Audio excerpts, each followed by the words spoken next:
a dudas marcó algo en mi vida personal y profesional, y por siempre mantendré esa gratitud hacia todos ustedes y hacia lo que es la institución.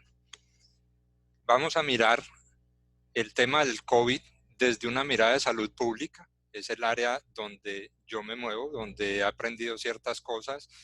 No me considero un experto en el tema de coronavirus, pero de pronto sí puedo darles mucha orientación y entendimiento de por qué terminé bastante metido en este cuento.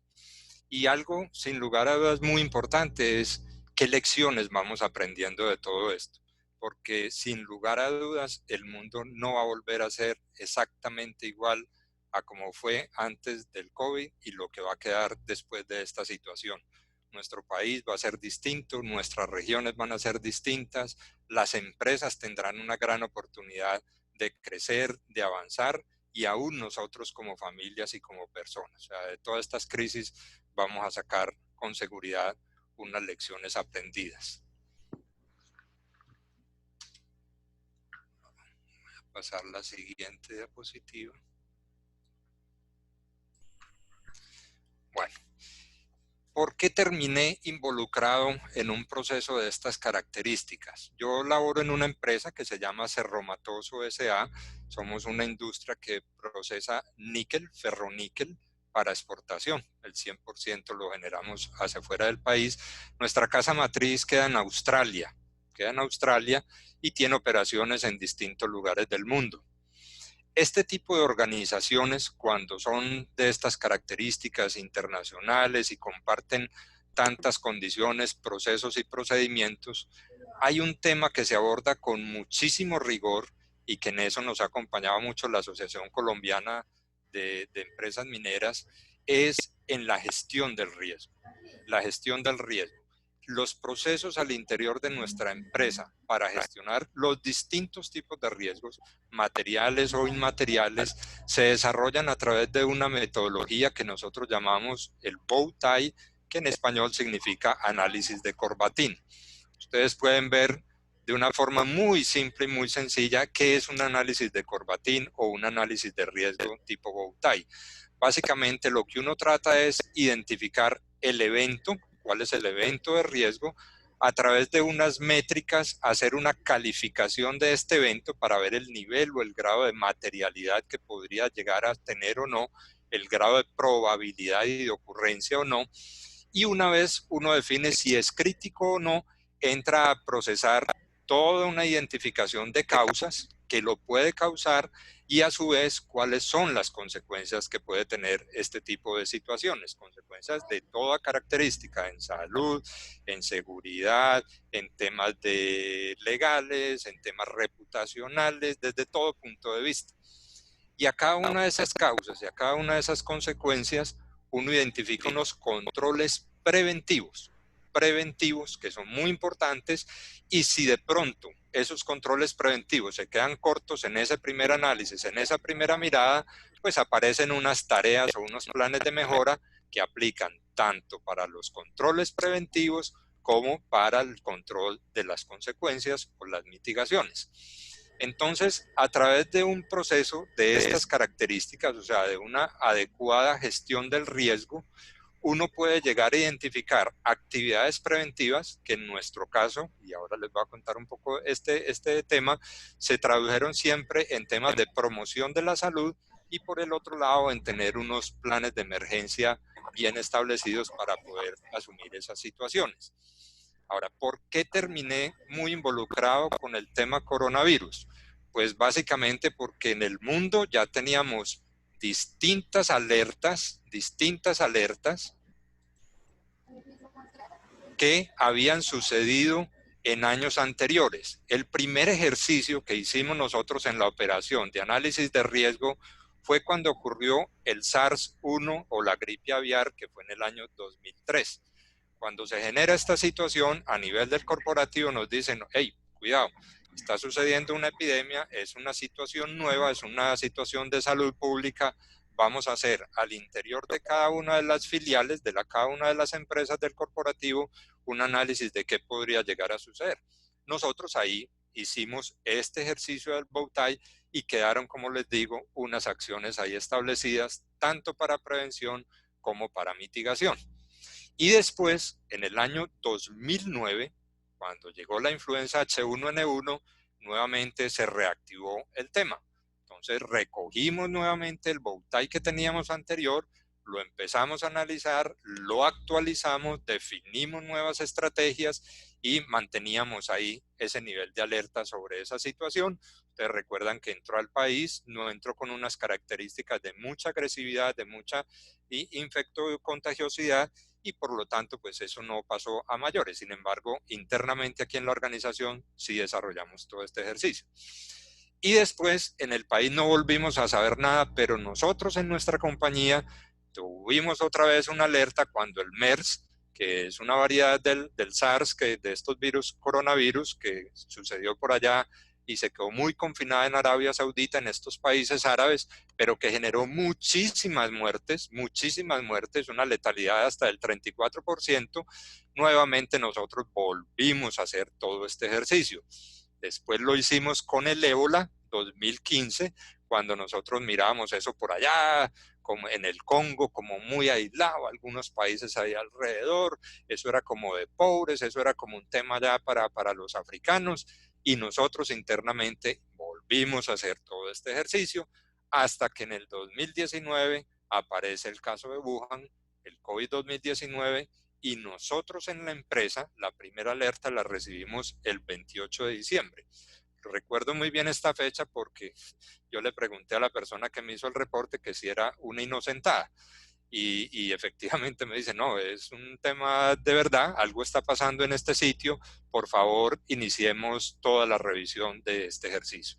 Entonces, por eso es que terminé tan involucrado con este tema y de pronto con un poco más de anticipación de lo que algunas personas han podido llegar hoy en día a este cuento. Lo otro es que desde mi formación como salubrista, pues yo veo el tema no tanto como la atención del individuo de las personas, sino como un fenómeno poblacional. A mí me interesa o me llama mucho la atención es qué pasa con los colectivos, qué pasa con los pueblos, con las ciudades, con los países. Entonces, esa es mi formación, pero por el otro lado, también soy administrador de servicios de salud y lógicamente me interesa sobremanera el saber cómo prepararnos adecuadamente para atender ya a esos individuos que se van enfermando en un momento determinado. Entonces, la gestión del riesgo es muy importante y la primera lección que de pronto quisiera compartir con ustedes está ahí en la parte inferior de la presentación. Los planes de continuidad del negocio son un tema que deberíamos volver a retomar no solo en las grandes empresas, sino en las pequeñas y las medianas empresas, porque seguramente de nuevo vamos a volver a tener alguna situación de este tipo más adelante en algunos años y es una manera de estar bien preparados. Cuando tú tienes definido un plan de continuidad del negocio, te adelantas, vas un paso adelante. Y les voy a dar unos ejemplos muy sencillos de por qué fue tan importante. Cuando esto empieza a reventar, por allá en enero, ya cuando estaba el tema caliente, nosotros dijimos, bueno, esto se va a salir de madre, esto se va a salir de contexto con absoluta seguridad. Yo alcancé a hacer compras de tapabocas de estos especializados a 1.200, 1.500 pesos cada uno y compré bastantes. Hoy en día se están comprando a 20, 25.000, 30.000 pesos. Compramos en su momento guantes, los guantes común y corriente, a unos precios supremamente baratos. Hoy en día hay cajas de guantes que te las venden en 70.000 pesos si es que las consigues. Entonces, estar preparados, estar anticipados, tener análisis de riesgo en las organizaciones y mantener unos planes de continuidad del negocio, vuelvo e insisto, en pequeñas, medianas y no solo en las grandes empresas, puede ser una buena lección aprendida de este tema. Y lo otro es, en la gestión del riesgo es el aseguramiento, estar bien asegurados. Nosotros en nuestro país no hay una muy buena cultura del aseguramiento. Específicamente lo hacemos mucho para temas de vida, seguros de vida, para algunos temas de salud, lógicamente, pero no tenemos en cuenta otros tipos de seguro, otros tipos de aseguramiento, que cuando aparecen estos eventos, cuando nos mueven el piso, no podemos laborar, no podemos producir, empezamos a mirar, bueno, ¿y aquí qué vamos a hacer? Entonces, lección aprendida, planes de continuidad del negocio, y hay que hacer unos análisis de riesgo, así sean un poco sencillos. ¿Qué sucesos son necesarios entonces para que lleguemos a donde llegamos? Y lo que ha sucedido no solo para esta situación, sino que cotidianamente lo tenemos. Ahora porque estamos en una pandemia, pero nosotros tradicionalmente tenemos algunas epidemias y algunos brotes en nuestro país, en nuestra región, que definitivamente nos van marcando una ruta, nos van describiendo unas tríadas epidemiológicas que con su cadena es muy importante comprenderlas y entenderlas, porque esto no es un fenómeno tan simple como que hay un virus y que ese virus ataca a una persona. Estos son temas mucho más complejos, como lo podemos ver acá. O sea, hay un agente específicamente como el que acaba de ocurrir, ahora vamos a hablar un poco más de ello, pero esa gente necesita unos huéspedes susceptibles, y esos susceptibles tienen una connotación muy particular, y es que nos cogió a todo el mundo susceptible. Todos somos completamente susceptibles a que nos dé el coronavirus. No tenemos inmunidad, salvo las personas que han salido transitoriamente de su situación, que ahora también voy a tocar algo de eso.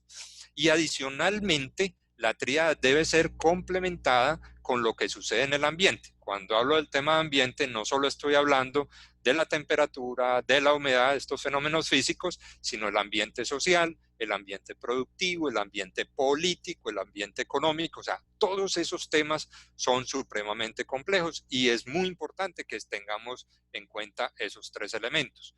Y fundamental el entendimiento de la cadena epidemiológica, porque cuando uno entiende cómo se van produciendo o cómo es la cascada o la secuencia de eventos para que se manifieste, pues en esa medida los distintos actores del sistema, en este caso del salud, pues van a tratar de contener o de aguantar o de intervenir las cosas de la mejor manera posible. Y básicamente, ¿qué tenemos? Usualmente hay un agente infeccioso que definitivamente ataca o está presente en un reservorio, que ahora vamos a ver un poco de esos, se genera una salida de ese reservorio, finalmente pasa un huésped, se transmite, entra al organismo nuevamente, ese organismo necesita unas condiciones de inmunidad para que se dé de nuevo ese del caso, y finalmente vuelve y circula el ciclo. ¿Qué es lo que quiero resaltar yo de pronto de este primer abordaje o de este entendimiento de la cadena epidemiológica? Un tema fundamental desde el punto de vista de salud ambiental. Y es que tradicionalmente o hasta ahora, las epidemias o este tipo de brotes usualmente afectaban a ciertos sectores con determinantes de salud muy específicos. El caso del ébola a los africanos y a los pobres, en el cólera también a este tipo de comunidades. O sea, las personas tradicionalmente con grandes carencias desde el punto de vista económico, desde el punto de vista de salud, etcétera, han sido las tradicionalmente afectadas por estos fenómenos. Y esta vez los determinantes de salud no tienen ninguna consideración. Ricos, pobres, negros, blancos, cualquier condición, el solo hecho de ser un ser humano y que habite esta tierra está susceptible a tener esta experiencia del coronavirus. Hay un tema muy importante y es, bueno, ¿y esto cómo va evolucionando y cómo se notifica? ¿Por qué es importante? ¿Por qué no? ¿Qué es relevante desde el punto de vista de salud pública con los temas de notificación?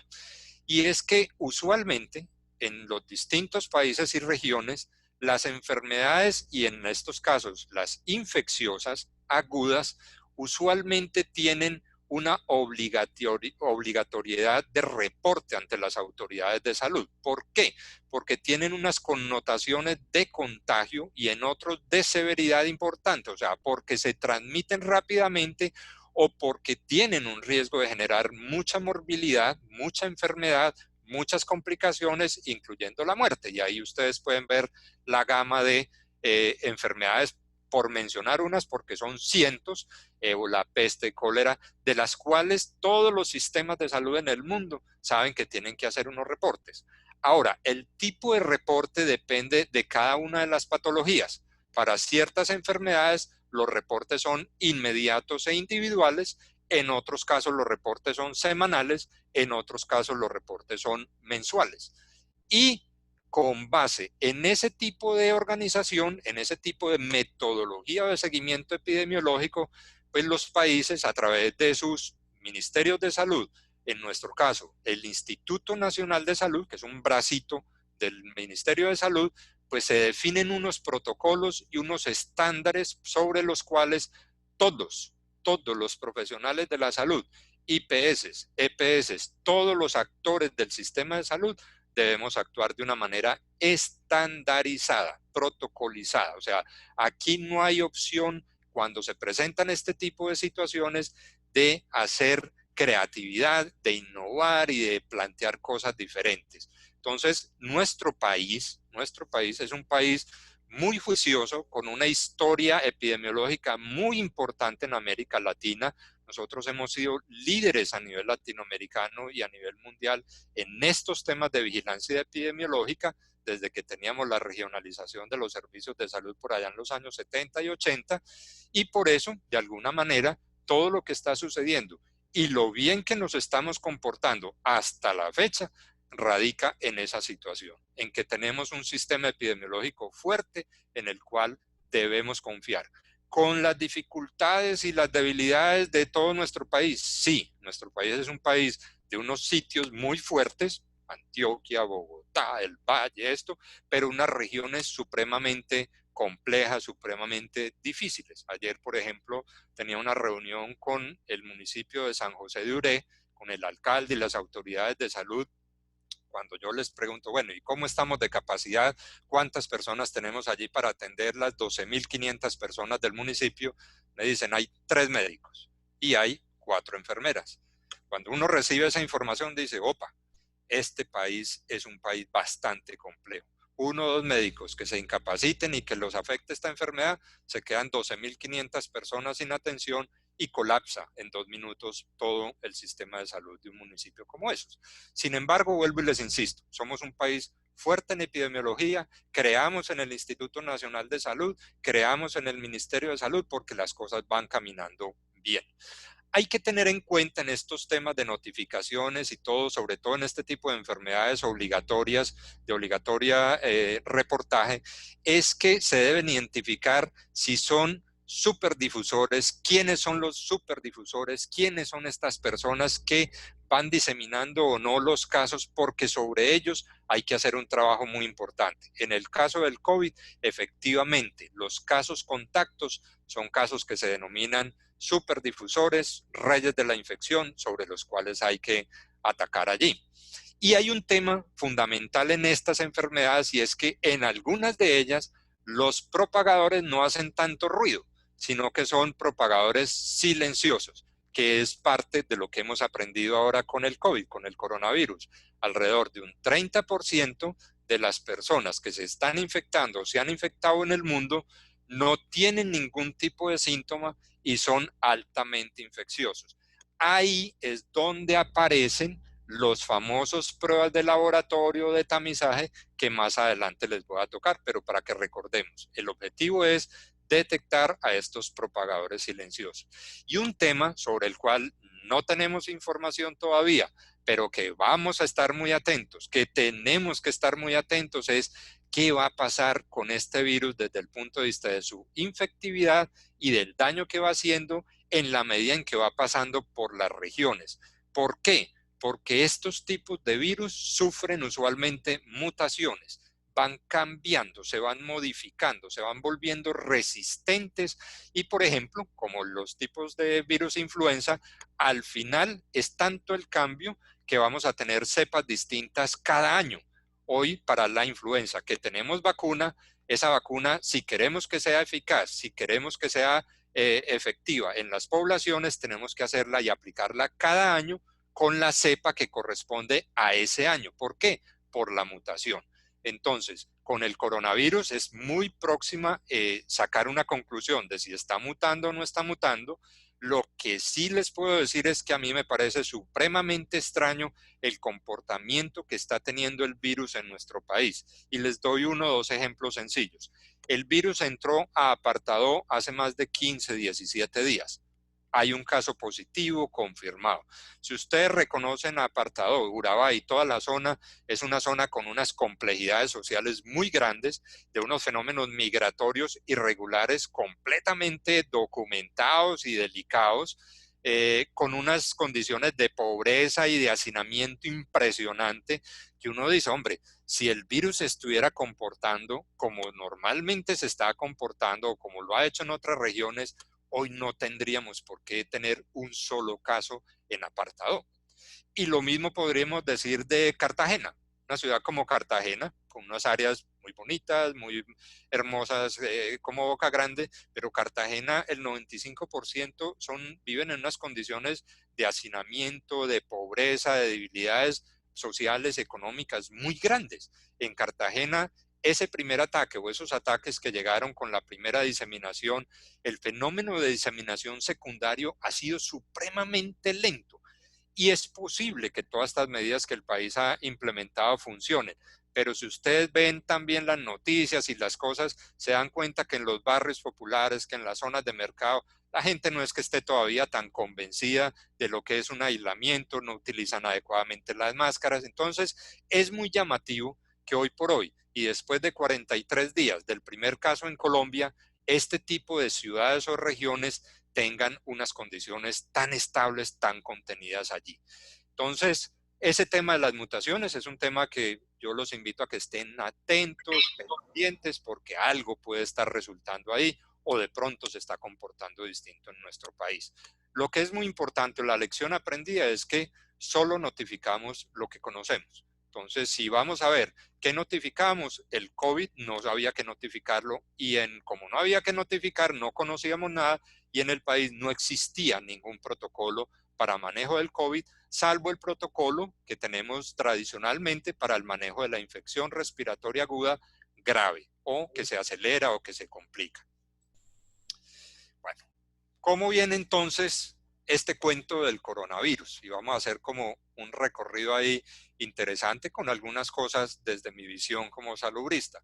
El primer caso debe estar radicado, debió haber sido radicado, por lo menos con los análisis matemáticos que hicieron después del 23-24 de diciembre, de que el primer caso haya aparecido por allá el 8 de diciembre. El 8 de diciembre y muy seguramente fue identificado como una simple zoonosis.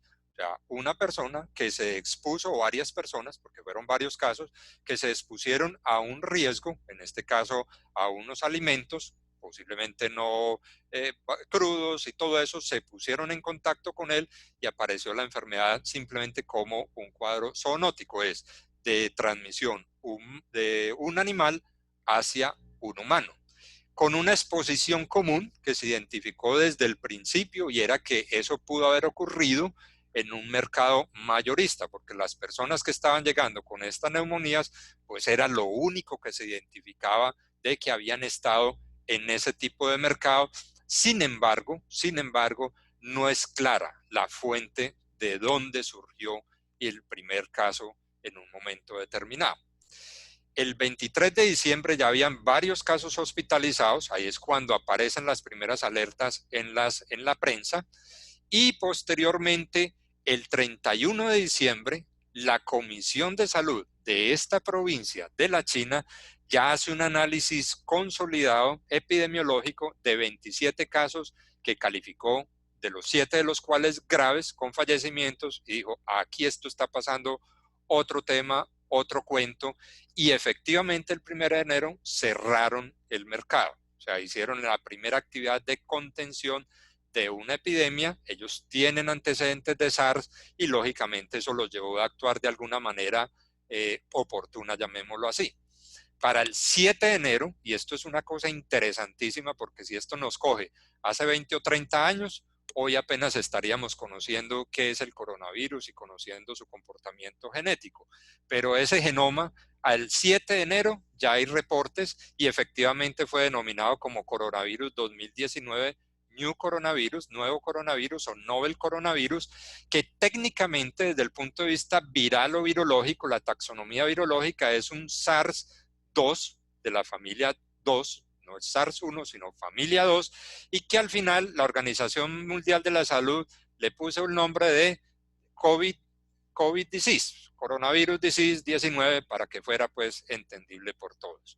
Para el 12 de enero la secuencia genética está establecida. Esa secuencia genética pues tiene unas implicaciones muy importantes, porque es a partir de ahí que se pueden hacer algunas experimentaciones en el tema de tratamientos y lógicamente en el tema de prevención, en aras de generar una vacuna. Entonces es posible que la vacuna exista hoy, eso es cierto, pero esa vacuna hay que probarla antes de salir a hacer una replicación o una aplicación masiva en un momento determinado. Pero la secuencia genética era fundamental y esto se obtuvo el 12 de enero. Lo que es llamativo es que al 30 de enero, apenas todo ese tiempo después, un mes después, la OMS generara una emergencia en salud pública que simplemente calificó como importancia internacional porque tenía transmisión humano a humano. En un país como la China, con la interacción que tenían, con las condiciones que tenían, con un cambio de año que ellos lo hacen por allá hacia finales de enero y unas movilizaciones muy importantes de población, con todo lo que ya se tenía de la gravedad y de la transmisión de este virus, llama mucho la atención de que este organismo haya sido un poco lento en ese sentido. Ahora, ¿cuál es la lección que podemos tener de todo esto? Lo que les decía de pronto ahora cuando estábamos hablando de los análisis de riesgo. Es mejor hacer con previsión lo que luego debemos hacer por obligación. Es mejor hacer con previsión algunos temas como análisis de riesgo, como generación de planes de continuidad del negocio, como algunas alertas preventivas y no después estar corriendo base como estamos haciéndolo hoy en día, porque definitivamente eso es lo que nos puso el coronavirus a hacer. Hay un tema muy importante y que lo diferencia de otras condiciones que hemos tenido, como por ejemplo la del H1N1. Con el H1N1 rápidamente nos dijeron, miren, hay un medicamento, el oseltamivir, el tal cosa, ya eso existe, se cura y listo, y para de contar. Entonces, cuando eso sucede, pues no hay alerta, no hay alarma. En este caso, de entrada, fue lo primero que empezamos a saber. No hay medicamento disponible. Por lo tanto, las medidas empiezan a ser muy complejas porque simplemente es controle la fuente, revolvámonos a la cadena, acuérdense de la cadena epidemiológica. Entonces, uno que ataca la fuente, bueno, ¿cuál es la fuente? ¿Dónde está ese animal? ¿Dónde está ese reservorio? Porque ahí es donde tenemos que ejercer un control importante. Detecte oportunamente los pacientes, si se están enfermando muchos y lo están haciendo de manera grave, pues pilas, hay que buscar a esa gente de una forma oportuna, corte esa cadena de transmisión, o sea, ¿cómo se transmite? Es a través de la orina, es a través de la materia fecal, es a través de la saliva, ¿por dónde es que se está transmitiendo para cortar esa cadena en otro de sus eslabones? Y algo fundamental que está dentro de la cadena que veíamos ahora es que él llega a personas susceptibles. Y aquí volvemos al tema, susceptibles somos todos, efectivamente, pero para la época de que cuando se genera esto como una alerta internacional, ya sí nos están diciendo, hey, pilas que las personas mayores de 70 años tienen una mortalidad muy importante, pilas que aquellos que están entrando a cuidados intensivos, la mortalidad llega hasta el 80% cuando esto comenzó. Hoy en día está mucho más baja, pero cuando empezó hasta el 80% de las personas fallecían. Ojo con los pacientes con enfermedades crónicas. ¿Cuáles enfermedades crónicas fueron encontrando? El hipertenso, el diabético, el que tiene cáncer, el que tiene VIH, los pacientes reumatológicos que reciben inmunosupresores o otros tratamientos que bajan las defensas del organismo. Esas personas estaban teniendo mayor mortalidad cuando eran atacados por este coronavirus. ¿Qué hay entonces y qué empieza uno a decir cuando todo esto está sucediendo? Hombre, que las acciones, y eso ha sido de pronto mi mayor recomendación y la mayor intervención que he realizado con el apoyo que hemos hecho desde la organización, desde la empresa Cerro Matoso, a los municipios y a las áreas circunvecinas es, este tema hay que verlo desde el punto de vista asistencial. Sí, pero ojo, eso es lo obvio. Lo obvio es, claro, hay que atender a la gente, claro, se van a enfermar, claro, vamos a necesitar cuidados intensivos, pero esto es un tema de salud pública, es un tema de salud pública porque no hay medicamento, no hay tratamiento individual para las personas y por ende las acciones tienen que ser bastante diferentes, bastante diferentes. Aquí, como lección aprendida a este componente, es que se debe hacer un uso adecuado de los medios de comunicación y hacer inversiones que sean pertinentes. A los medios de comunicación, ¿por qué? Porque todos los días, estoy seguro que nos llegan correos de que llegó la tormenta inmunológica y al otro que esto es un cuadro de coagulopatías y de trombosis y al otro le llegan que las autopsias del Talia fueron de esta manera y todo el mundo empieza a circular información.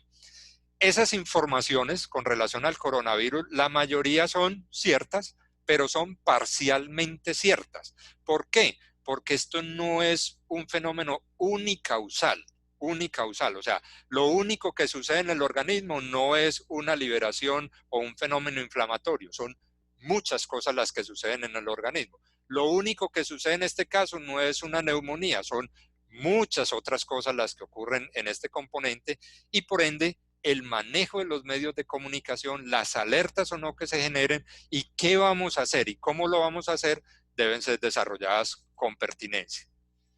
Ahora, ¿qué sabemos y qué podemos como concluir y de lecciones importantes de la etiología? O sea, ¿qué causa este cuento del coronavirus?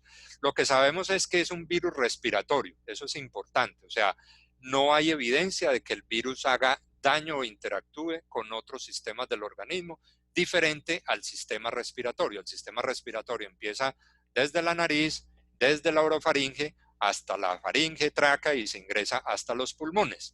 Algunos han preguntado, bueno, ¿y por qué ese tema de los ojos? Recuerden que en los ojos hay unos canales que se llaman las canales nasolacrimales, unas glandulitas que comunican los ojos con la nariz. Por eso cuando lloramos, las lágrimas se van para la nariz y por eso tenemos o moqueamos frecuentemente cuando estamos con el llanto. Esa es una ruta de entrada para ese tipo de virus. Sabemos que dentro de los virus respiratorios, que son de común ocurrencia, están los coronavirus, ya lo teníamos detectado, pero no teníamos identificada esta familia de coronavirus. Entre los virus existentes, el COVID se clasifica con virus ARN, hay virus ADN, virus ARN, esta es una característica importante, y su tamaño es de 60 a 140 nanómetros. Eso también es importante por algo que les voy a mencionar ahora más adelante en relación a dónde vive, dónde se queda, qué tanto se puede movilizar, cómo se puede movilizar. Entonces recordemos ese datico ahora más adelante.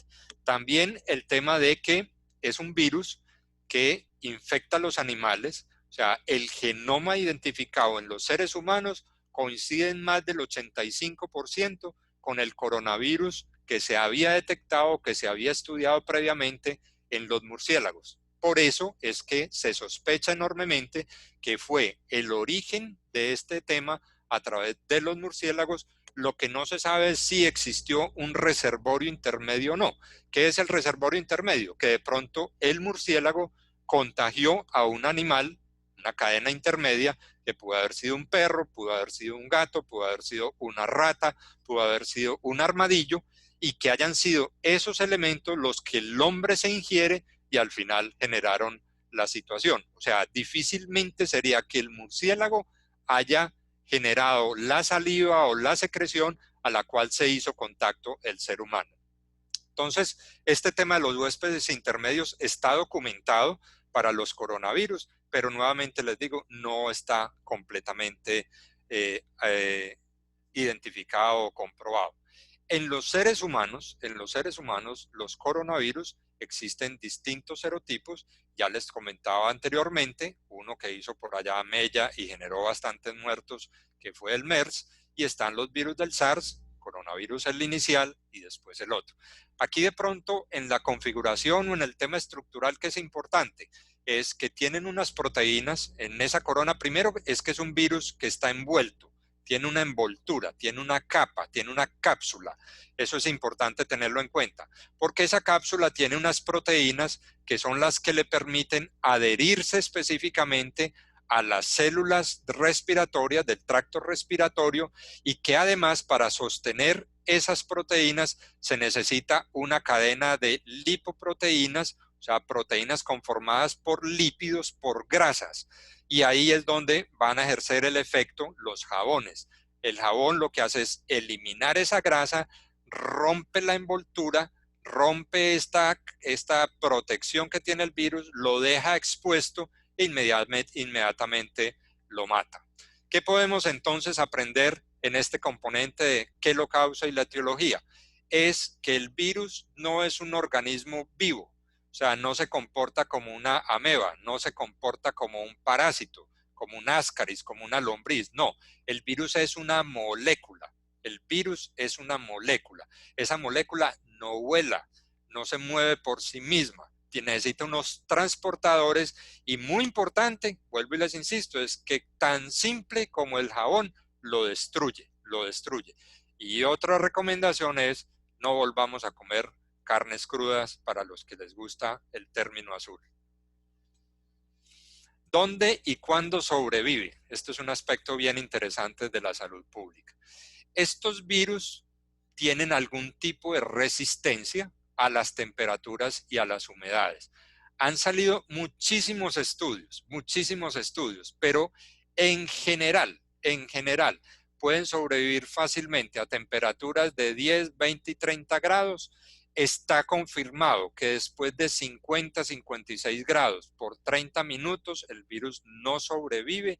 A menores temperaturas tienen mayor supervivencia, y en humedades también, eso es importante. Y que por fuera del ser humano, en lo que llamamos fomites, llámense elementos duros, superficies duras o superficies porosas, como la ropa, por ejemplo, él podría estar hasta 9 días, pueden ocurrir. Como les digo, hay bastantes estudios que han estado saliendo en ese sentido, y hay algunos que llegan. Entonces debemos tener eso en mente. Ahora, ¿qué es importante en el dónde sobrevive? Es que es muy sensible a la luz ultravioleta y al calor. Eso podría estar explicando el fenómeno de lo que está sucediendo en Apartado, lo que está sucediendo en la costa atlántica, de que esto no se esté diseminando tan rápido. Podría ser, eso habría que investigarlo o no. No he revisado el comportamiento en países como Brasil en estos días, no he estado como muy atento a las noticias. De hecho, por salud mental trato de estar un poquito ajeno ya a tanta noticia general, porque lo intoxican a uno de información, y es mejor llegar a otras fuentes primarias mucho más fáciles. Pero sí es importante estos temas que vemos acá. El alcohol al 65%, a concentraciones superiores al 65%, destruye el virus. Es un buen desinfectante, buen desinfectante. El cloro, el hipoclorito específicamente, en concentraciones del mínimo del 1%, es altamente eficaz. Los detergentes comunes que utilizamos en el hogar. El cloroformo, las mezclas de alcohol y cloro, solo que cloroformo tiene peligros por las reacciones exotérmicas que pueden generar. El ácido paracético, el peróxido de hidrógeno, el agua oxigenada, lo vienen utilizando bastante en sitios cerrados, en ambientes cerrados. Tiene la ventaja de que no es tan corrosivo como el cloro, que no es tan fuerte como el alcohol. En el metro de Medellín, por ejemplo, tengo entendido que lo vienen utilizando, y en algunas empresas a nivel de las oficinas, de las áreas comunes. Los amonios cuaternarios o sulfanios los utilizan bastante también. Se está utilizando mucho en las urbanizaciones, en los edificios. Hay empresas que están haciendo ya estas limpiezas profundas, llamémoslo así, con desinfectantes. Y un tema que me ha llamado mucho la atención es la clorexidina. La clorexidina es un antiséptico que se usa para limpiar la piel, pero que también viene, al igual que el alcohol al 65%, en enjuagues bucales. La clorexidina, como el Clorexol, por ejemplo, y el alcohol al 65%, voy a dar un nombre comercial para que ustedes lo tengan en mente, pero pueden ser otros. El Listerine con alcohol, si ustedes revisan, tiene alcohol al 65%. Estos dos productos, si hacen contacto con el virus, a través de enjuagues matan o disminuyen la carga viral. Entonces uno podría decir, hombre, desde el punto de vista de salud pública es razonable que las personas que estén expuestas o predispuestas a estar en contacto con estas transmisiones de coronavirus, pues sería recomendable que utilicen la higiene oral, este tipo de productos. No hay estudios, pero vuelvo y les insisto, hay evidencia científica de que esto sirve. De hecho, la clorhexidina en cuidados intensivos la han utilizado porque reduce la tasa de sobreinfecciones de los pacientes que están siendo ventilados.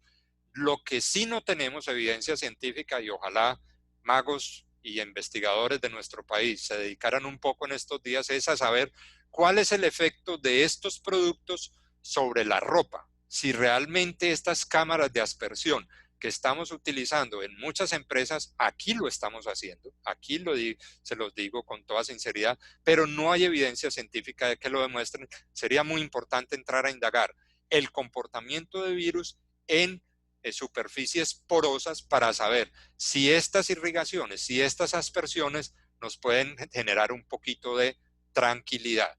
Esto no reemplaza las medidas básicas como son el lavado de manos y el distanciamiento social, pero son medidas complementarias.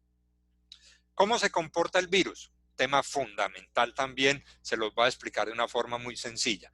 Sabemos que debemos identificar para poder controlar los huéspedes susceptibles, y los susceptibles ya los identificábamos ahora, los mencionaba, los adultos mayores, en especial los mayores de 60 años, o los que no tengan 60 años, pero que tengan esas enfermedades crónicas no transmisibles, hipertensión, diabetes, cáncer, artrosis o artritis tratada con inmunosupresores, etcétera, etcétera. Y hay un grupo muy especial que son los niños y los jóvenes. No porque se enfermen y se infecten tan fácil, sino porque ellos son portadores asintomáticos, Y usualmente donde hay adultos mayores, hay niños también conviviendo con ellos. Entonces, los niños no les da la enfermedad y se la pueden transmitir fácilmente a un adulto mayor que podría terminar complicado. Entonces, esas rutas o esos mecanismos de transmisión los debemos tener claramente identificados y son tres. Son el contacto directo con las secreciones de la persona. O sea, una persona que tiene el virus en su boca y al hablar salen saliva y en esa saliva va el virus transportándose. La molécula se va transportada a través de la saliva. Si esa saliva lo toca a usted en una de las zonas respiratorias, nariz, ojos o boca o garganta, ahí entró el caso. Esa es la ruta de transmisión. La segunda ruta es que la saliva caiga a una superficie, o sea, el virus está dentro de la saliva, él cae sobre el escritorio, cae sobre el teclado, cae sobre la mesa del comedor, cae sobre el nochero, cae sobre cualquier superficie de este tipo y uno indirectamente toque esa saliva contaminada, se lleve la mano a la nariz, a la boca, a los ojos e inmediatamente quedemos contaminados. La segunda ruta.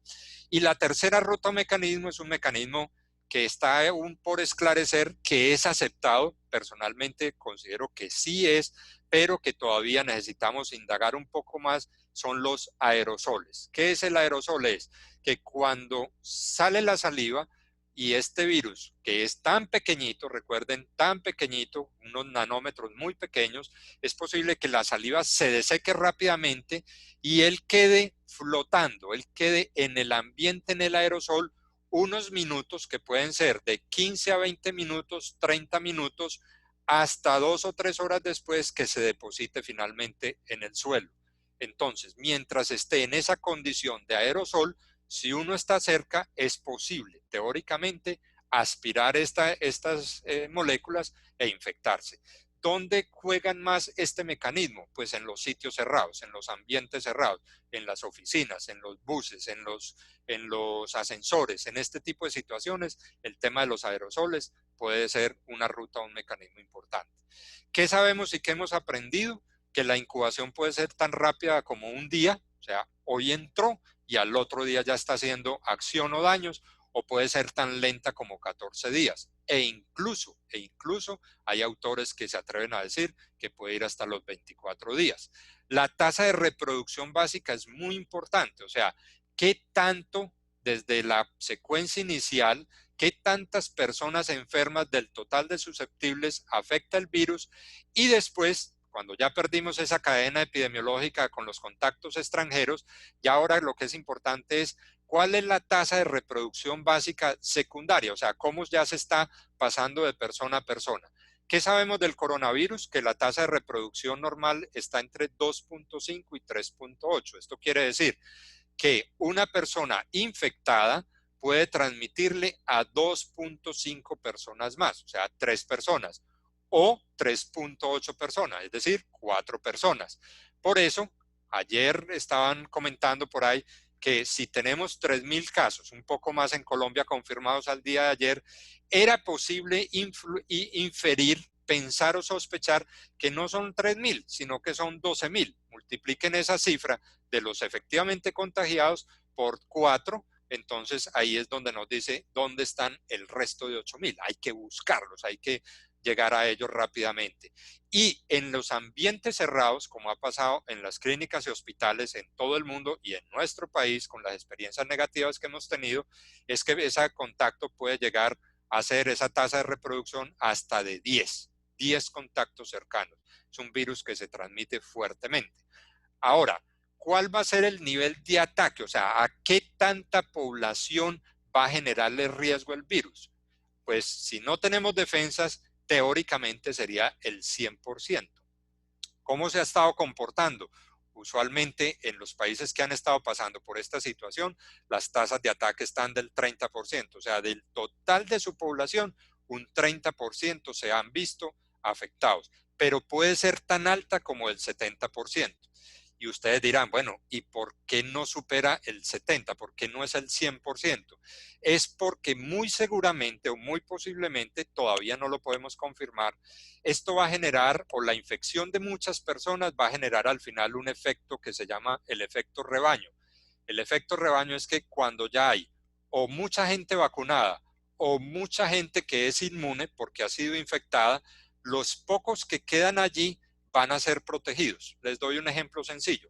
Cuando no hay inmunidad, tenemos 10 personas sin contactos, sin defensas, el virus entra y entrar en contacto con 10 es supremamente fácil. El virus encuentra al uno al otro supremamente fácil.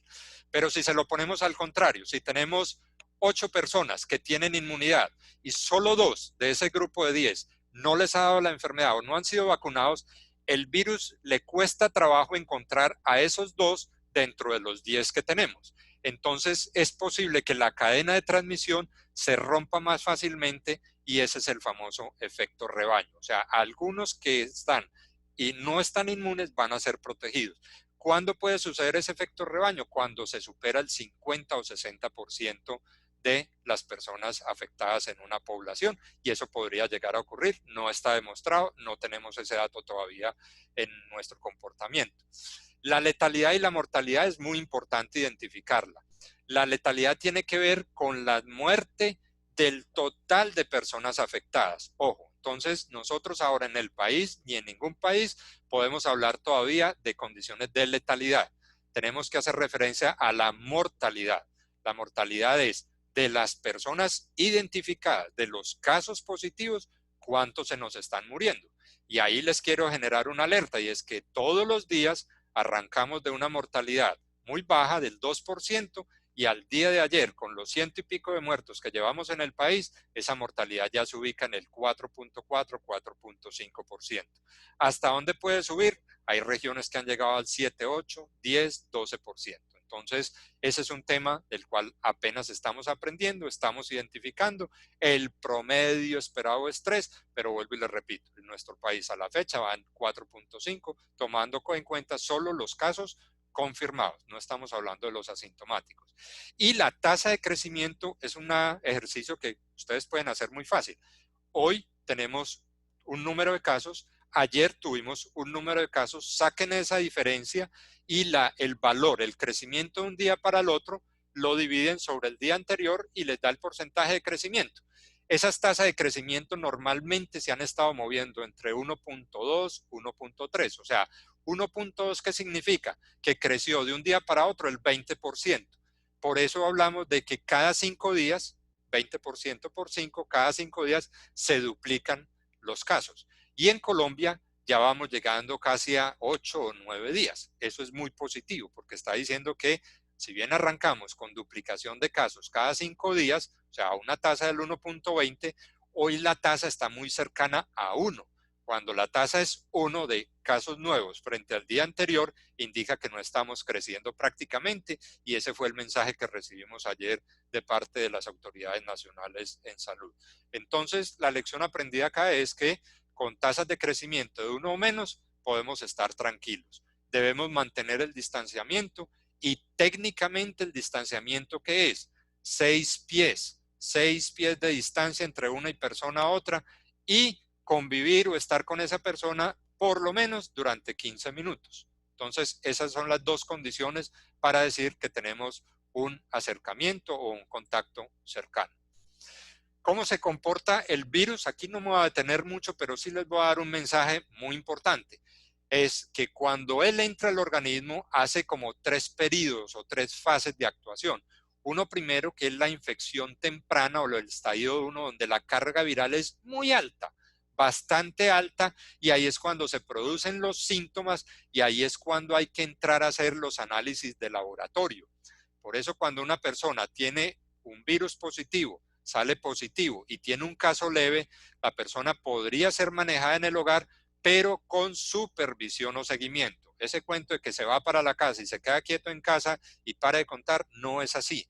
No es así porque hay que estar verificando a través de la clínica, el comportamiento, signos o síntomas, o de exámenes de laboratorio, qué va sucediendo con esa persona, porque hay unas pruebas y hay unos síntomas que le van diciendo a uno, hey, esto no se está comportando tan leve como debe ser, y hay que actuar rápidamente, hay que actuar de manera oportuna, porque lo que viene después es que ya no hay casi moléculas del virus, pero sí hay un fenómeno inflamatorio muy grande, que es el que está llevando a los problemas delicados multiorgánicos o fallas sistémicas en las personas. Entonces, realmente sí, es un fenómeno inflamatorio que va marcando una evolución en el tiempo y que hay que seguirlo en ese tiempo. O sea, cuando la persona se define en qué fase estás, cuántos días de incubación en promedio tienes, cuándo aparecen los síntomas, esa persona se va a ir para su casa en el 80% de los casos, pero no se va a ir simplemente a quedarse ya tranquilo, sino que necesita una supervisión y un seguimiento epidemiológico. El tema que es de esta reacción de la molécula viral es, ¿genera inmunidad sí o no? Hasta ahora, ¿qué sabemos? Hasta ahora sabemos varias cosas. Primero, que esos temas nos ayudan a identificar qué pruebas utilizar, nos ayudan a identificar. Hoy sabemos que la prueba confirmatoria es una prueba molecular que se llama PCR. Es una prueba que se toma sus horas y por eso no es tan sencillo como tomar la muestra y generar un resultado. Es un método confirmatorio, quiere decir que la persona desde algún momento, que usualmente empieza al 4.º día y en adelante, si sale positivo, indica que tuvo contacto con esa molécula viral. Pero tiene un problema, y es que, como lo ven aquí en la gráfica, el tema se pone positivo a partir del 4.º, del 5.º día. Entonces, entre el día 0 y 3 o 4, usted toma la muestra, es posible que la PCR salga negativa. Por eso es que se debe volver a hacer una segunda muestra, o al final del periodo, cuando sale negativa, hay que volverla a realizar 48, 72 horas después para estar seguros de que efectivamente se negativizó. Hay otras pruebas que son pruebas que detectan antígenos, que se utiliza para casos hospitalarios específicamente y en unos momentos o en unas fechas específicas, y hay otras pruebas que son las que llamamos las pruebas rápidas o pruebas de tamizaje, que son las que nos van a permitir identificar si hubo o no contacto, si hay un contacto agudo o es un contacto crónico. Estas son las pruebas epidemiológicas que nos van a servir para hacer tamizajes a grupos específicos de población. Y se están utilizando unas pruebas que llaman paneles moleculares, que es la evaluación en los casos de infección respiratoria aguda grave de verificar que no sea coronavirus, sino que de pronto pueda existir otros virus como tal. A la fecha y con lo que llevamos hasta ahora, en cualquier país del mundo no sabemos si hay inmunidad de largo plazo, no lo sabemos. Hay casos que se están reportando que no sabemos si son reinfecciones, si es que definitivamente las personas no se curaron o si efectivamente hay nuevas infecciones o no. Ese tema de la inmunidad nos lo va a dar el tiempo. Apenas han pasado unos 120, 130 días del caso de Wuhan, que es el primero, y todavía no podemos decir si efectivamente quedamos con inmunidad de por vida. Desde el punto de vista de la presentación, de pronto hay algunas diferencias desde el punto de vista de los síntomas y los signos entre el virus, el coronavirus y el resfriado común y la rinitis. De hecho, nos cogió en plena época tradicional de pico epidemiológico, en esta época en Colombia con lluvias hasta el mes de mayo, finalizando mayo, pues vamos a tener casos de infección respiratoria aguda que seguramente no serán COVID, pero esos casos, tanto de alergia respiratoria o de resfriado comunes, tienen otras características, pero básicamente quisiera resaltar la tos es seca, es lo que describen las personas, la fiebre es importante, no cede tan fácilmente, no hay casi estornudadera o rinorrea o mocos, en algunos pequeños porcentajes se presenta el tema de diarreas, se ha detectado el virus en materia fecal, pero esa no es la ruta que está confirmada y evidenciada, la fecal oral como ruta de transmisión, pero sí está demostrado que se han presentado. Por lo tanto, es cualquier tipo de manifestación respiratoria, como las que ustedes ven ahí, es una manifestación de COVID hasta que no se demuestre lo contrario.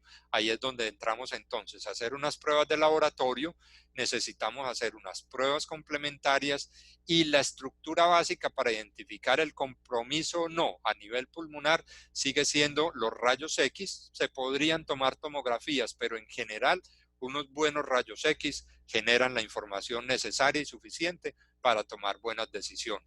Es importante saber que cuando hay este compromiso pulmonar, hasta un 65-66% se coinfectan. O sea, ese cuadro viral termina complicado o con otros virus o con bacterias, y por eso en estos pacientes, cuando entran a las unidades de cuidados intensivos hospitales, es frecuente que estén recibiendo antibióticos. La gente dirá, pero ¿por qué antibióticos si es un virus? Ojo que esta es la razón, porque hasta un 65-66% de los casos se coinfectan.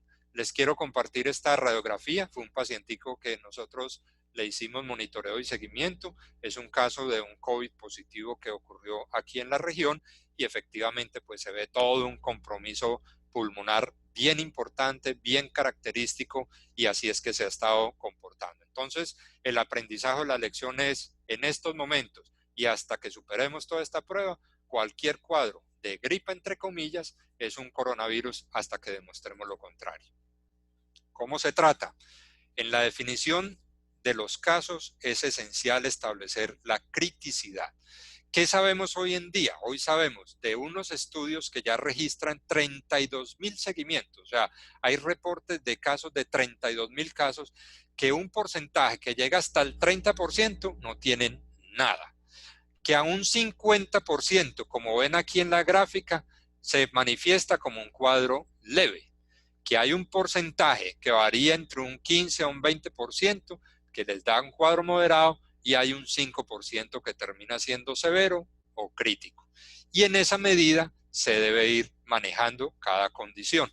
Que es muy importante lo que les decía ahora, el reposo, además porque la gente que ha estado afectada en los casos que hemos entrevistado nosotros, es muy llamativo. La gente dice, me siento súper débil. Personas jóvenes, atléticos, bien entrenados, bien ejercitados, y lo siente uno muy alcanzado de la respiración y se sienten débiles. Eso es una característica importante. Se necesita una buena hidratación, esto tanto para tratamiento como para prevención. Las vías aéreas bien hidratadas son vías aéreas donde los virus y las bacterias no penetran tan fácilmente. En medicamentos, ya lo comentábamos, todos son experimentales, no hay ningún medicamento específico. Se están utilizando antivirales, medicamentos que se utilizan contra el VIH, por ejemplo, se están utilizando antimicrobianos por la coinfección que hablábamos. Hay unos prospectos supremamente interesantes que rápidamente vamos a tener seguramente disponibles o no, como la ivermectina. La ivermectina es un tratamiento que de pronto todos lo identificamos como manejo de infecciones en el ganado, pero se utiliza también para infecciones en humanos, de la escabiosis o la sarna. Es un medicamento aprobado por la Organización Mundial de la Salud, de muy bajo costo, cuesta 2.500 pesos un frasquito, de muy fácil uso, que no tiene prácticamente ninguna contraindicación y que se ha demostrado que en estudios in vitro, o sea, en cultivos celulares, destruyen el virus de una manera significativa. Entonces, muy posiblemente, si bien hoy no tenemos eso dentro del armamentario terapéutico, dentro de nuestro vademecum, esto rápidamente alguien lo va a investigar y muy posiblemente le den vía libre a utilizarlo, porque además sería una bendición tenerlo en este momento. ¿Hay mecanismos de profilaxis? Sí, están muy cuestionados. ¿Qué es la profilaxis? Es dar un medicamento de manera preventiva. Hay profilaxis, por ejemplo, para malaria, con la cloroquina, que se está utilizando para este caso del coronavirus. Las personas que se desplazan a la India o a unos países africanos donde hay malaria, pueden utilizar como profilaxis, o sea, como preventivo, unas dosis de cloroquina, que se utilizan unas tomas cada 15 días aproximadamente. ¿Por qué? Porque estudios in vitro han demostrado que la carga viral se destruye de una manera muy importante, en más de un 80%, con una dosis tan baja como una tableta, con una dosis tan baja. Y por eso se va a utilizar. ¿Por qué se va a utilizar? Porque sirve para proteger al personal de la salud. Es un mecanismo, o sea, si bien no lo debemos utilizar como un tratamiento o una acción preventiva para todas las comunidades, porque no tenemos los suficientes estudios, sí hay razones suficientes para saber que si somos pocos, los médicos o los profesionales de la salud, y eso es una opción, pues debemos intentar hacer esa opción a través de unos estudios clínicos que permitan saber finalmente si funcionan o no. En el país ya hay algunas instituciones que están haciendo ese ejercicio de una manera, vuelvo y repito, juiciosa y metódica. Desde el punto de vista nutricional, también hay que tener en cuenta varias cosas. Primero, la vitamina C. La vitamina C está con la evidencia científica comprobada, no que evita las infecciones respiratorias, sino que reduce o acorta la duración de las mismas. Entonces, consumir cítricos, consumir vitamina C, que es hidrosoluble, por eso es tan importante la hidratación, es un mecanismo que podría reducir la susceptibilidad de la persona a este virus. Con la miel de abeja es exactamente lo mismo. La cúrcuma o el jengibre lo utilizan mucho en medicina alternativa, en medicina tradicional, porque son drogas, son plantas o productos antiinflamatorios. Entonces, ingerir ese tipo de sustancias podría coadyuvar. Ya hablamos ahora que para darle de alta a una persona necesitamos por lo menos 2 pruebas negativas para estar seguros y que el riesgo de transmisión de esa persona van a ser 15 días. O sea, esa persona debe permanecer en su cuarentena hasta ese momento. La lección aprendida es mantengamos un aislamiento muy inteligente hasta que tengamos la vacuna. ¿Por qué? Porque ya sabemos de que no hay un medicamento específico contra este virus. ¿Cómo se previene? Entonces, los mecanismos de prevención son sencillos. Recuerden otra vez la cadena epidemiológica, la protección de la saliva, la directa, la indirecta y, ojo con este tema, los autotoques espontáneos. ¿Qué son los autotoques espontáneos? ¿Cuántas veces nos llevamos nosotros la mano a los ojos, a la nariz y a la boca? Hay estudios, hay un estudio grande que hicieron en estudiantes y jóvenes universitarios en Australia. En una hora, 23 autotoques espontáneos, 23. Entonces son 23 veces o 23 posibilidades más de usted estar llevándose al tocar o alguna superficie contaminada y llevárselo a la boca, a la nariz o a los ojos, pues el virus. Entonces, eso es un elemento de protección y ahora les voy a explicar algo con relación a ese tema. El lavado de manos, ya lo veíamos ahora, el jabón, sencillo, jabón, jabón, jabón. Y la protección de la tos, proteger la tos en las personas respiratorias, pues es otra de las medidas.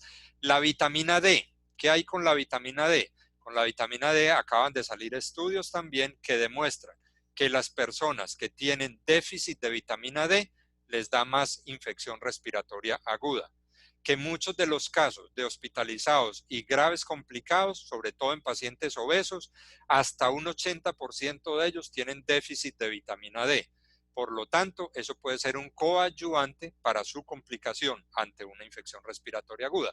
Entonces, ingerir o tener vitamina D en el organismo es una medida preventiva desde salud pública que yo recomiendo. El sol es la fuente principal.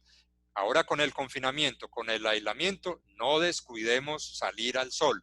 No se debe recibir el sol a través de las ventanas. Esa luz ultravioleta no sirve. Hay que abrir la ventana, hay que salir al balcón, hay que salir al espacio donde recibamos el sol antes de las 10 de la mañana y por lo menos durante media hora exponer nuestra piel a la luz solar directamente para que se pueda absorber la vitamina D, se transforme en el organismo y haga el efecto protector que necesitamos. O reemplazarlo por una buena ingesta de alimentos, que son básicamente las proteínas grasas. ¿Cuáles son? La sardina, el salmón, los pescados, el atún, tienen bastante, y uno muy sencillo, el aceite de hígado de bacalao. Regresamos nuevamente a la famosa emulsión, que no va a dar el nombre comercial, pero que estoy seguro que más de uno de nosotros consumió en aquellas épocas con muy mal sabor y que hoy la tienen los chicos a su disposición con sabores de fresa y otros sabores muy agradables. 10 centímetros de esa emulsión de hígado de bacalao, 10 centímetros tienen 1000 unidades de vitamina D. El ser humano, el adulto mayor, necesita 800 unidades diarias, o sea que una cucharada grande o 10 centímetros es suficiente para hacer una acción preventiva. Y desde el punto de vista del estilo de vida, pues los comportamientos aislados y distanciados, ya les decía, teóricamente, ¿cuál es eso? Es a 6 pies, 2 metros y en contactos que no sean más de 15 minutos. La higiene en el hogar, la higiene en el medio, la higiene en el trabajo. Si somos rigurosos y juiciosos con esos temas, podemos hacer el famoso aislamiento inteligente y podríamos laborar. ¿Qué tanto protegen estos temas o no? Les traje aquí una gráfica, les contaba al principio que cuando llegó la influenza a nuestra región, nosotros hicimos el análisis del Bowtie y hice un ejercicio muy sencillo, es decir, bueno, ¿cuántos casos de infección respiratoria aguda reportábamos nosotros después de la influenza y después de implementar todas estas medidas en nuestros empleados? Nosotros tenemos 1.400 trabajadores en la empresa. Nosotros teníamos para aquella época casi un trabajador contagiado y incapacitado por año por esta condición. Y arrancamos a hacer todo un ejercicio de prevención, de protección de la tos, de utilizar el tapabocas. Aquí en nuestro medio, en nuestra empresa, era muy común que las personas con gripa utilizaran tapabocas y hacíamos mucho control social de eso, y el lavado de manos era una actividad relativamente frecuente. Miren ustedes a dónde ha caído. El año pasado, 0.27 días de incapacidad por año de infección respiratoria aguda. O sea, sí valen y sí son eficaces las medidas de protección de la tos y del lavado de manos como medidas preventivas. Todas las medidas, estas medidas son costo eficientes, y recuerden limpiar el celular. Sin lugar a dudas, es tal vez uno de los dispositivos más contaminados que tenemos nosotros en nuestros hogares, que hay veces compartimos demasiado con nuestros hijos y con nuestros familiares, y hay que estarles haciendo desinfección también. Entonces, ¿cómo actuamos cuando un virus de esto está presente y no tenemos tratamiento? Entonces ahí es donde dicen todas las medidas no farmacológicas empiezan a ser muy importantes. Y esas medidas no farmacológicas van desde algunas muy baratas, muy económicas, a algunas que son bastante costosas, como el tema de las cuarentenas. O sea, paralizar un país, paralizar todo un sistema productivo es costosísimo. Pero tenemos unas que son supremamente económicas. La información diaria y evitar especulaciones. El hecho de la comunicación frecuente y permanente, como lo está haciendo metódicamente el gobierno nacional, eso es muy importante. Y eso es una iniciativa que, si bien tuvo el gobierno nacional, yo estoy seguro que fue identificada a través de los asesores y que tiene el ministerio como una de las medidas no farmacológicas más útiles que podemos utilizar y que tienen unos resultados políticamente interesantes. Acabo de salir un estudio de Taiwán donde medían el grado de aceptación o no de los gobernantes provinciales y del gobierno nacional, que tenían unos índices de aceptación muy bajos en la población, y que luego instaurar estos mecanismos de reportes diarios cercanos a la gente, de información directa de los ministros, del presidente y todo eso, terminaron con unos niveles de aceptación hasta del 80%. Acabo de salir un estudio esta semana en ese sentido. O sea que la información y el contacto, la comunicación de los entes de gobierno es una estrategia que sirve, que impacta positivamente, que es de bajo costo. La promoción y la información de la salud. El uso intensivo de los test o de las pruebas de tamizaje están contempladas dentro de los sistemas de detección o de contención como uno de los mecanismos de más bajo costo. Hoy en día nosotros importamos unas pruebas que deben estar para entregarnos en esta semana, cuestan alrededor de 38.000 pesos. Realmente no es muy costosa para el efecto y para lo que podría llegar a requerirse o a servir. Ojo con este tema, la APP, Coronamóvil Colombia, utilícenla, promuévanla, divúlguenla.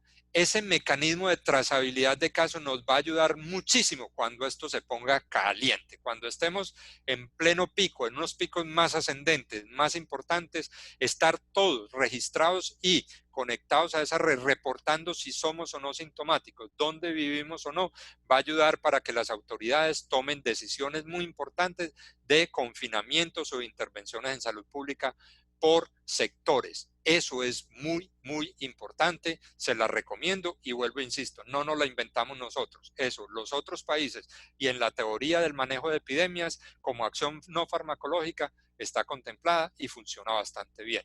Los sensores térmicos masivos también, el aislamiento y otros tipos. El aislamiento de los mayores de 70 años y de las personas crónicas están contempladas como medidas de distanciamiento. Son medianamente costosas porque usualmente hay personas en estas condiciones que son productivas y que al estar aislados o confinados pues terminan siendo costosas para el sistema.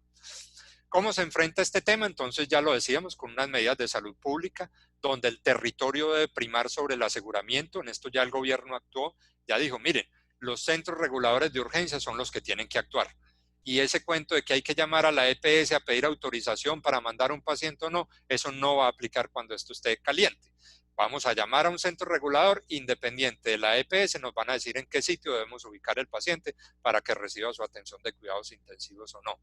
Las medidas de atención en salud es básicamente identificar bien la red asistencial en los municipios donde se pueda, en las ciudades donde se pueda. Idealmente debemos tener unas IPS, unas clínicas donde solo se atiendan pacientes respiratorios y unas donde solo atendamos pacientes generales. Esto es una lección aprendida que la escuché de viva voz de personas, de colegas de Italia, de colegas de España, de colegas de Alemania y de Estados Unidos, donde me decían, Jorge, hagan esto, separen rápidamente en una institución, en una clínica, las atenciones respiratorias de las atenciones generales, porque esto se mezcla y terminan los pacientes generales con una apendicitis, con una fractura o algo, contaminados y complicados con el COVID. Entonces, aquí, por ejemplo, en Monte Líbano, en el municipio donde resido, nosotros nos pusimos de acuerdo, una clínica particular pequeña va a atender los casos generales y el hospital, que es de pronto donde podemos tener unas 60 o 70 camas disponibles, es el que vamos a tener como atenciones de pacientes respiratorios. Esas medidas de sostenibilidad social inteligente, ya la comentábamos ahora, hay que tener en cuenta las medidas asistenciales puras. ¿Qué es asistencia pura? Hombre, que la gente en nuestro país, un gran porcentaje vive el día a día y esa gente no aguanta un confinamiento tan estricto como el que se ha estado implementando y como el que seguramente vamos a tener. Aquí les pongo una gráfica de cómo está proyectado por el Imperial College de London, que es básicamente el organismo que está asesorando a nuestro gobierno en la implementación de esas medidas. Se lo recomiendo porque es para mí, desde el punto de vista de la salud pública, la institución que más experiencia tiene y más evidencia tiene de cómo manejar estas situaciones. Ahí nos lo están diciendo, nos van a decir, hombre, vamos a hacer el famoso acordeón, unos días intensos, unos días donde nos liberan, unos días donde vuelven y nos confinan, unos días donde vuelven y nos liberan. Y al principio les decía, inviertan con pertinencia. Ustedes en sus actividades personales, profesionales, ahora en la asociación esta de profesionales de la Armada, posiblemente estarán ayudando a muchas organizaciones. Actúen con pertinencia. Aquí les pongo una notica que parece muy folclórica, pero es una realidad, porque yo tenía mi inquietud. Yo decía, hombre, nosotros será que salimos a correr a montar cuidados intensivos y todo esto. Y al final ustedes ven lo que nos dijeron un par de expertos nacionales, que son los neumólogos que más saben de este tema en el país, y nos dijeron, no hagan pendejadas, no hagan bobadas. Cuidados intensivos hay que tenerlos donde se puedan tener. Los cuidados intensivos deben estar en clínicas de alta complejidad. No vayan a montar ventiladores en cualquier clínica o en cualquier hospital. Hagan muy bien el manejo de los leves, hagan muy bien el manejo de los moderados, y esos graves, remítanlos a los sitios donde los puedan manejar como tal. Entonces, la lección aprendida es que nos va a tocar durante muchísimos meses, de 12 a 18 meses hacia adelante, actuar de manera solidaria. Y tan sencillo como esto, acatando simples instrucciones. No debemos estar a menos de 2 metros, pues simplemente cumplámoslo. Debemos utilizar mascarillas, pues utilicémoslas. Y para entrar a una farmacia, a un banco, a un sitio, a la gente hay que meterle esto en la cabeza y hay que ser supremamente estrictos.